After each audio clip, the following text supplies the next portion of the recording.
కూటమి ప్రభుత్వం వచ్చిన తర్వాత శాంతి భద్రతలు ముందు అదుపులో ఉన్నాయండి. ఆ తర్వాత రెండోది ఏంటంటే కూటమి ఇచ్చినటువంటి ప్రతి హామీని నిలబెట్టుకోవటానికి ప్రభుత్వం ప్రయత్నం చేస్తుంది.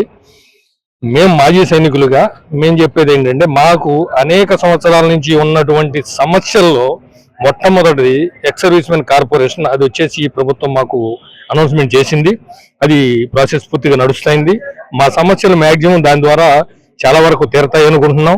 మిగిలిన సమస్యలు కూడా ఈ కూటమి ప్రభుత్వం చంద్రబాబు నాయుడు గారు కానీ, మన పవన్ కళ్యాణ్ గారు కానీ, అదే బీజేపీ వారు కానీ, ఈ కూటమి ప్రభుత్వం తరఫున ప్రజా సమస్యలు అనేది మ్యాక్సిమం 100% ఈ ప్రభుత్వంలో చేయగలుగుతారనే నమ్మకం వాళ్ళకి వచ్చిందండి. అంటే సార్, తప్పు చేసిన వాళ్ళని అరెస్ట్ చేయడం తప్పు చేసిన వాళ్ళకి శిక్ష పడాల్సిందేనండి.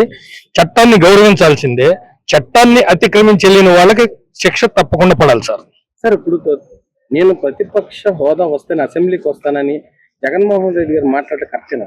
అది ప్రజలను అడగాలి. ఎందుకంటే ప్రజలు ఇవ్వనటువంటి ప్రతిపక్ష హోదా నాయకులు గాని ఇంకొకరు గాని ఆయనకి ఇవ్వరని ఆయనకి తెలిసి ఎదట వారిని దుమ్మెత్తిపోయటం కోసం అనేటటువంటి పదం తప్పితే ఆయన హయాంలోనే ఆయనే 20 సీట్ల లోపు వచ్చిన వాళ్ళకి మేము ప్రతిపక్ష హోదా ఇవ్వము, ఉన్న వాళ్ళకి ప్రతిపక్ష హోదా లేకుండా చేస్తామని దాని అర్థం ఏంటి? 23 సీట్లలో కూడా కొంతమందిని లాగేసి అది కూడా తక్కువ చేస్తానని ఆయన వార్తలే మేము విన్నాము. జగన్మోహన్ రెడ్డి గారు పదే మీకు ప్రతిపక్ష హోదా లేకుండా చేస్తాము అన్నటువంటి ఆ రోజు ప్రతిపక్షాన్ని బెదిరించాడు. కాబట్టి ఆ విశ్వం నుంచి వచ్చినటువంటి పనిష్మెంట్ అదే తప్పితే ఆయనకి వేరేగా ఎవరో ఇచ్చిన పనిష్మెంట్ కాదు. ప్రకృతిని నాశనం చేయడానికి ఆయన చాలా ప్రయత్నాలు చేశాడు. చెట్లను చాలా నరికించాడు. అనేక రకాలుగా ఆయన వెళ్ళిన దగ్గరల్లా విఘాతాలు జరిగినాయి. కాబట్టి ఆ ప్రకృతి ఇచ్చినటువంటి శాపం తప్పితే ఆయన ఎవరిని నిందించాల్సిన అవసరం లేదండి. కూటమి గవర్నమెంట్ వచ్చిన తర్వాత ఎలా ఉంది పరిపాలన? పరిపాలన మాత్రం సూపర్ అండి. అంతకు ముందు గత 5 ఏళ్లతో పోల్చుకుంటే 100కి 200% మెరుగ్గా ఉంది. ఇచ్చిన ప్రతి హామీని అమలు చేయడానికి 99% ప్రయత్నం చేస్తున్నారు. ఎందుకంటే లోటు బడ్జెట్ తో వచ్చింది గవర్నమెంట్. అంతకుముందు అప్పుల కుప్పం లాగా పెట్టి వెళ్ళిపోయాడు ఆయన 5 సంవత్సరాల్లో. 70 సంవత్సరాల్లో ఎంత అప్పులు చేశారో దానికి 10 రెట్లు ఈయన ఒక్కడే చేశాడు 5 సంవత్సరాల్లో. మరి దాని నుంచి కోలుకుంటూ సంక్షేమం కూడా చేయాలంటే కష్టపడాల్సి వస్తుంది బాబు గారు. ఈ వయసులో 75 సంవత్సరాల వయసులో కూడా కష్టపడతా జనానికి ఏ విధంగా మనం మేలు చేయగలమో ఆలోచిస్తా, అటు పాత అప్పుల్ని తీర్చుకుంటా, ఇటు సంక్షేమాన్ని దృష్టిలో పెట్టుకుని తను ఇచ్చిన హామీలని అమలు చేయడానికి ప్రయత్నం చేస్తున్నారు. అంటే ఇప్పుడు వైసీపీ అంటుంది ఇచ్చిన హామీలు ఇంకా అమలు చేయలేదు, గవర్నమెంట్ వచ్చి 9 నెలలు అవుతుంది, 9 నెలల్లోనే ప్రజా వ్యతిరేకత వచ్చింది, అది ఇదని మాట్లాడుతున్నారు వైసీపీ వాళ్ళు.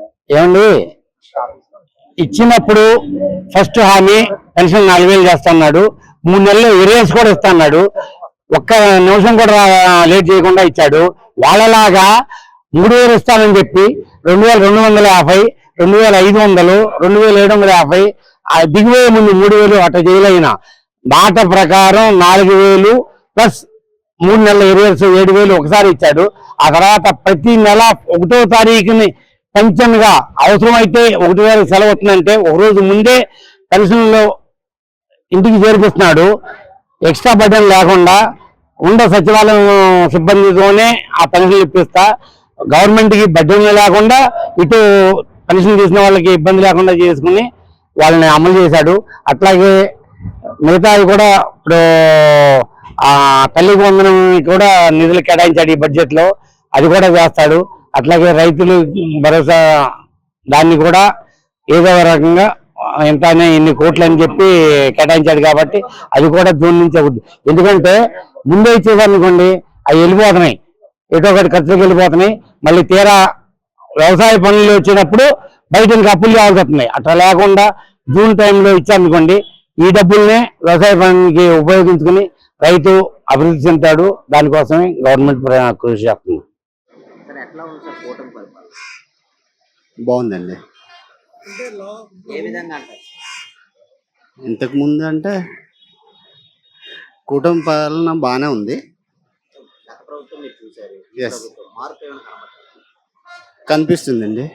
కనిపిస్తుంది. రోడ్లు బాగా చేయడం జరుగుతుంది. అన్నిట్లో అంటే పారదర్శకత ఉంటుంది. ఓకే, ఇంతకు ముందు కంటే మెరుగ్గా ఉంది. పెన్షన్లు పెన్షన్లు అవన్నీ కూడా బాగానే ఇస్తున్నారు ఇన్ టైంలో. శాంతి భద్రతలు కూడా బాగానే ఉన్నాయండి ఇంతకు ముందు కంటే. లోకేష్ గారు ఐటీ మినిస్టర్ గా ఉన్నారు. అతని పనితీరు ఎట్లా ఉంది సార్? పరిశ్రమలు తీసుకుని రాగలరు? రాగలరని మొన్న నిరూపించారు, బాగానే ఉంది.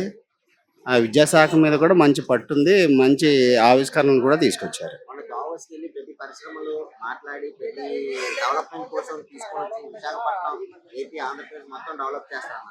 ఏమనిపిస్తుంది ఇవన్నీ చూస్తే? ఆంధ్రప్రదేశ్ని ముందుకు నడిపిస్తారని నేను అనుకుంటున్నాను. టోటల్గా చూస్తే పరిపాలన బాగుంది. చాలా బాగుందండి. ఎట్లా ఉందన్న కూటమి పరిపాలన? కూటమి పరిపాలన చాలా బాగుంది సార్. ఇప్పుడున్న పరిపాలన విధానంలో అయితే ప్రతి పేదవాడికి కూడా న్యాయం జరుగుతుంది. ఉన్న పథకాలంటే అన్ని కూడా త్వరలో వేస్తారని చెప్తున్నారు, ప్రకటించారు. అన్ని కూడా సార్ నిలబెట్టే వ్యక్తే కదా. నిలబెట్టే వ్యక్తి సార్ చంద్రబాబు నాయుడు గారు. అంటే ప్రజలకి, అన్ని ఉద్యోగస్తులకి, అందరికి కూడా ఉపయోగపడే ఒక వ్యక్తి చంద్రబాబు నాయుడు గారు. ఆయనకు సపోర్ట్గా పవన్ కళ్యాణ్ గారు. వీళ్ళ ప్రభుత్వంలో అందరికీ మేలు జరుగుతుందన్న ఆలోచన ప్రతి వాళ్ళకి కూడా ఉంది. గురుగారు, ఇప్పుడు రోడ్లు కానీ ఈ పెన్షన్లు, ఈ దీపం పథకం ఇవన్నీ ఎట్లా ఉన్నాయి? అన్నీ బాగున్నాయి సార్. ఇప్పుడు రోడ్లు కూడా సార్ ఎక్కడి కాడి నుంచి కూడా రోడ్ల పైన ఫస్ట్ స్టార్టింగ్ చేశారండి. ఆయన రోడ్లు విషయంలో అయితే ఎప్పుడు కూడా పర్ఫెక్ట్గా ఉంటారండి చంద్రబాబు నాయుడు గారు అయితేనే. తర్వాత ఇప్పుడు జరిగే పిల్లల భవిష్యత్తు కూడా లోకేష్ గారు ఐటీ మినిస్టర్ గా ఉన్నారు. ఎట్లా ఉంది అతని పనితీరు? పరిశ్రమలను తీసుకొని రాగలరా? తీసుకురాగలరు. కారణం అంటే అతను ముందు గతంలో చేశారు కాబట్టి ఆ అవగాహన అతనికి ఉంది కాబట్టి ఖచ్చితంగా అతను ఐటీలో బాగా అనుభవం ఉంది సార్. అతనికి చేస్తారండి ఆయన. అంటే టోటల్ గా చూస్తే ఈ పరిపాలన మీద నమ్మకం ఉందా? ఈ కూటమి పరిపాలన ఉందండి. ఇదే కూటమి పరిపాలన అయితే ప్రజలకు మేలు జరిగే పరిపాలన ఖచ్చితంగా జరుగుతుంది మేడం. సరే సార్, ఎట్లా ఉంది కూటమి పరిపాలన? కుటుంబ పరిపాలన చాలా సూపర్గా ఉందండి, చాలా బాగుంది.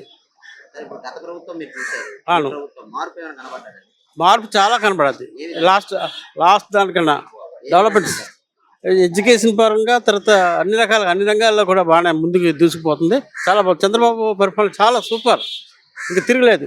సార్, ఇప్పుడు పరిశ్రమలు, డెవలప్మెంట్ ఇవన్నీ తీసుకొని రాగలని నమ్ముతున్నారా? Yes, definitely. ఆయన కష్టపడతాడండి, కష్టపడే జీవి. 6 నిమిషాలు 24 hours కష్టపడడానికి వెనకం చేయడు. చాలా బాగుంటుంది ఈయన పరిపాలన. పథకాలు ఈ మే నెలలో ఇస్తున్నాను కూడా మాట ఇచ్చారు. ఇచ్చిన మాట నిలబెట్టే వ్యక్తి అంటారు. నిలబెడతారు. ఒక సంవత్సరం అటు ఇటు అయినా సూపర్గా చేస్తాడండి. అన్ని చెప్పిన వాగ్దానం చేసి అన్ని కూడా నెరవేరుస్తారు. టైం ఇవ్వాలి. టైం ఇవ్వాలి కదా. ఇప్పుడు లోకేష్ గారు ఐటీ మినిస్టర్ గా ఉన్నారు. ప్రతి పరిశ్రమలో తీసుకొని రాగల సత్తా ఉందంటారా? ఎస్, చాలా సత్తా ఉంది. ఆయన చాలా ఇదివరకు చాలా ఇంప్రూవ్మెంట్, చాలా బాగుంది లోకేష్. తండ్రికి తగ్గ తల్లిదండ్రులు అన్నారు. Yes, correct. అది అక్షరాల నిజం. ఏంటంటారు? అక్షరాల నిజం. అతను తండ్రికి తగ్గ తనయుడు. బాగా చూస్తే చంద్రబాబు మీద నమ్మకం ఉందా సార్? Develop yes, 5 years. డెఫినెట్గా చాలా సూపర్గా చేస్తాడు సార్. ఇందులో తిరుగులేదు. బాగా పరిపాలన విధానం చాలా బాగుంటుంది. అందరికీ మేలు రకమైన పరిపాలన అందిస్తారు. సార్, ఈ కూటమి పరిపాలనలో శాంతి భద్రతలు ఎట్లా ఉన్నాయి సార్? గత ప్రభుత్వం, ఈ ప్రభుత్వం పోలీసు చాలా బాగుందండి. ఇదివరకన్నా ఏమి లేవు. కూటమి పరిపాలన బాగుంది. ఏ విధంగా అంటారు సార్? గత ప్రభుత్వం మీరు చూశారు, ఈ ప్రభుత్వం మార్పు ఏమైనా కనపడ్డారా? బాగానే పనులు అవుతుంది. అంటే రోడ్లు కానీ, పెన్షన్లు కానీ ఎట్లా ఉంది? బాగానే ఉంది. ఎట్లా ఉంది? బాగానే ఏ పరిపాలన. విధంగా అంటారు? అప్పటి మీదకి ఇప్పుడు బాగుంది పరిపాలన. అంటే అన్న క్యాంటీన్ ఇవన్నీ పెట్టడం వల్ల బాగుందంటారు. రైతులు డబ్బులు ఇవ్వడం ఇవన్నీ బాగా చేస్తారు. మోడీ రైతు భరోసా కూడా ప్రకటించారు.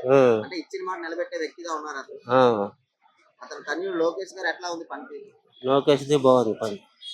టోటల్ గా చూస్తే ఏమనిపిస్తుంది సార్? బాగా పరిపాలన బాగా చేస్తాను. గత ప్రభుత్వం ఎట్లా ఉంది? అప్పుడుది వేరే, ఇప్పుడుది వేరే. ఇప్పుడు బాగుంది. రోడ్లు తేడా బాగుందంటే ఇక్కడ అన్ని పనులు బాగా చేస్తాడు. అన్న క్యాంటీన్ ఇవన్నీ